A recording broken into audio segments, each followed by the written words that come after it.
mummy बनी गईली देखी सिलवाए राजा जी कब हुई है गोदी में होरी लगा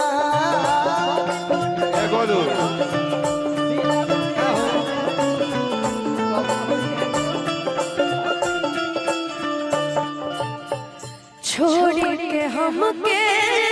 नौकरी करे कितना रुपया तू पावेला ए सैया जी ए राजा जी ए सैया जी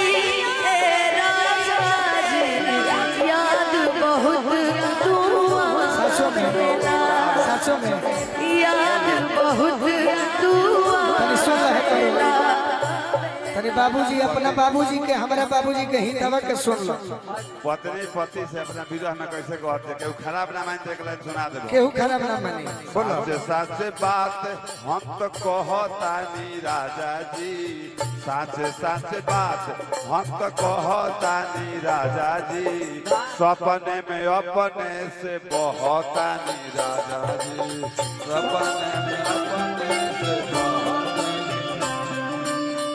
हर बात हमने के खराब लग गई पहले ही कने खराब ना लगी तो कहो ना गलती को हम तो खराब लगबे करी भर सक से दिया गाड़ी नहीं खेदे बालू बापू कहाँ रहे कह दिया सोनू संग दिल हमार मन बाटे पागल हो मन बाटे पागल होइते होइला तो देती ननद के छागल हो ननद के छागल अनुपमा अगर हमारे को भतीजा हो जाए तो ये बात सही कहतनी चाहे तहार भगिना हो जाए भगिना हमार हो जाए गाजर पर रहे हैं अनुपमा ये बात ठीक कहतनी भगिना हो जाए रियल में गाँव में बटैती बानी करठ में बटैती बानी दिलवा ये राजा जी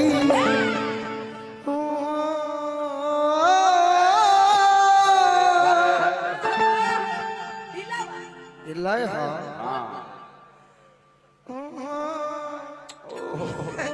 लय में कहे करे के बाद कि गाँव में बटैती बानी अरे दिलवा ए राजा जी गोलू भैया राजा जी इहो तार भैया वही कह रहे राजा जी आप लड़का के बड़का मामा लड़का के बड़का हां हित तरह लगा तरह ललका मामा मामी का बड़ी मामी आ कब होई है गोदी में होरी लवा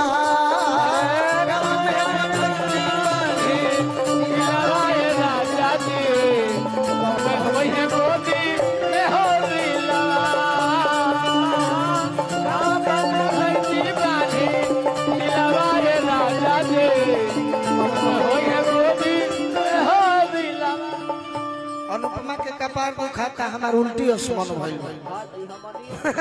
खड़ा हमारा चुनचुनी आसमान भइल बा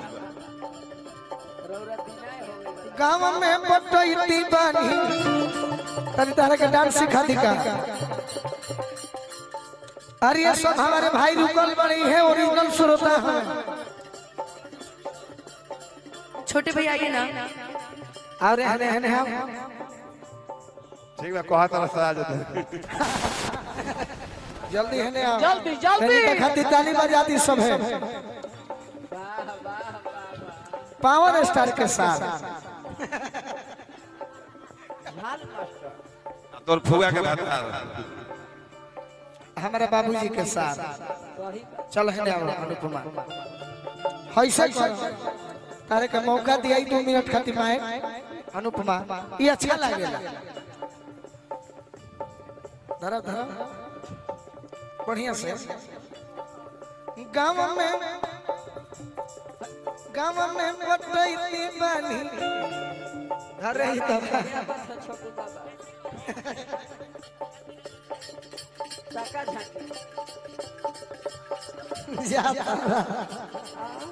जाता हरा मेहरा रुके हम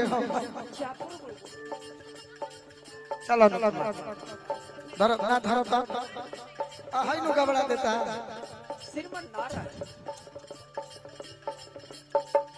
गाँव में